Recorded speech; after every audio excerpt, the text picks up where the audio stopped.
Baiklah teman-teman, sekarang kita belajar untuk membaca data hasil SPSS tersebut.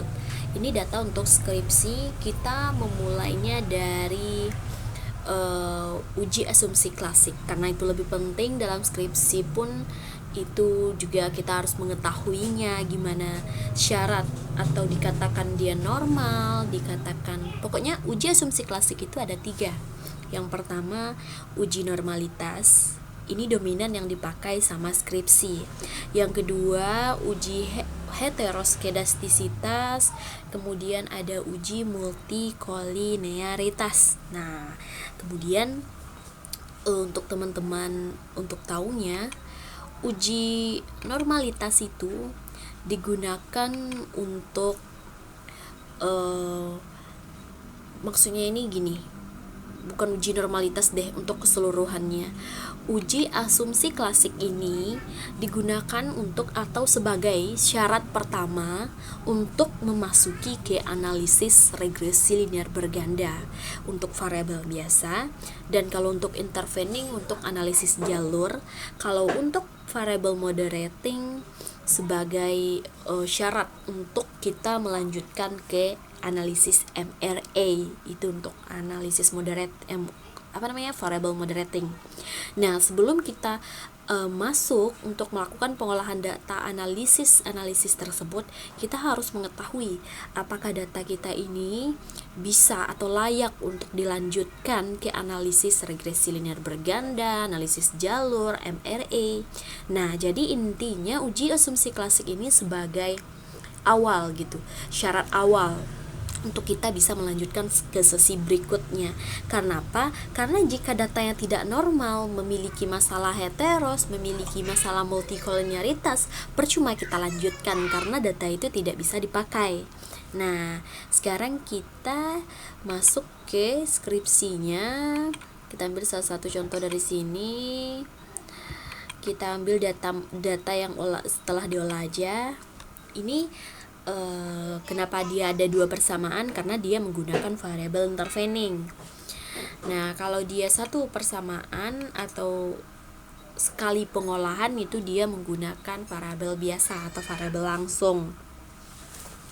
Nah, sekarang kita fokus ke uji asumsi klasik. Kita tunggu dulu loading. Cukup lama karena data di sini. Ini dia. Uji normalitas bentuknya itu ada bentuk tabel, bentuk grafik, bentuk gambar. Itu tergantung teman-teman mau pakai yang mana dan tergantung dosennya gitu. Tapi kebanyakan orang ini pakai yang tabel, ini pasti. Kemudian ada yang pakai gambar, itu kebanyakan muncul. Nah, kalau untuk tabelnya cara bacanya gini teman-teman. Ini N ini untuk jumlah responden, tapi kita nggak fokus ke sini. Ini jika ditanya sama dosen jika bimbingan, tapi kita fokus ke nilai yang di bawah ini, nilai sim sig 2 Taillet, karena nilai inilah yang kita lihat untuk melihat apakah dia itu normal atau tidak.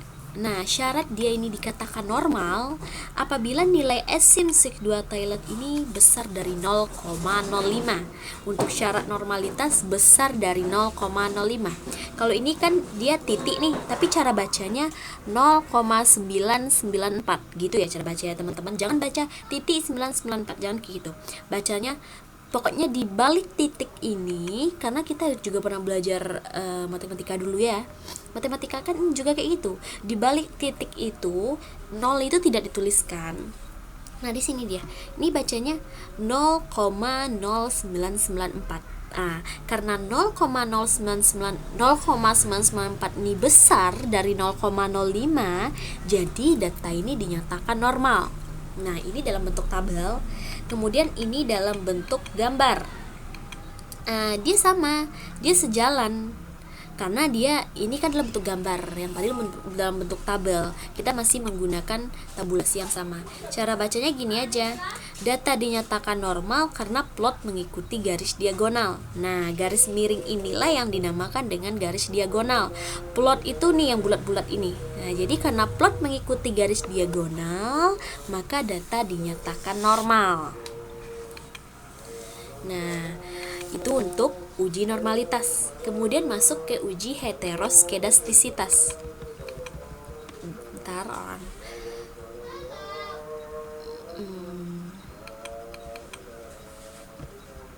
Kita lihat waktu kita karena waktu kita hanya 10 menit. Nih. Ini heteroskedastisitas. Cara bacanya gini. Data ini tidak memiliki masalah heteroskedastisitas apabila plot berpencar dan tidak berbentuk pola yang jelas. Ini plot kan, yang bulat-bulat ini plot. Dia berpencar kan, tidak berbentuk garis, tidak berbentuk, pokoknya dia tidak jelas bentuknya seperti apa, polanya pola apa. Jadi maka dinyatakan tidak ada masalah heteroskedastisitas. Kemudian masuk ke uji multikolinearitas. Nah, untuk uji multikolinearitas ini kita cukup melihat nilai Five dan nilai tolerance. Syaratnya dikatakan tidak ada masalah multikolinearitas apabila nilai tolerance ini besar dari 0,1 dan nilai Five ini kecil dari 10. Maka karena ini sesuai dengan syaratnya, maka data ini dinyatakan tidak memiliki masalah multikolinearitas. Nah, berdasarkan 3 uji asumsi klasik ini, karena udah sesuai dengan syarat, maka data ini layak untuk kita lanjutkan ke analisis regresi linear berganda.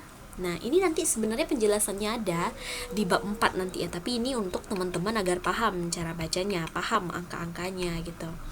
Jadi sampai sini dulu ya teman-teman untuk cara baca uji asumsi klasik. Nah, dan terus-terusnya nanti di video selanjutnya ya. Terima kasih.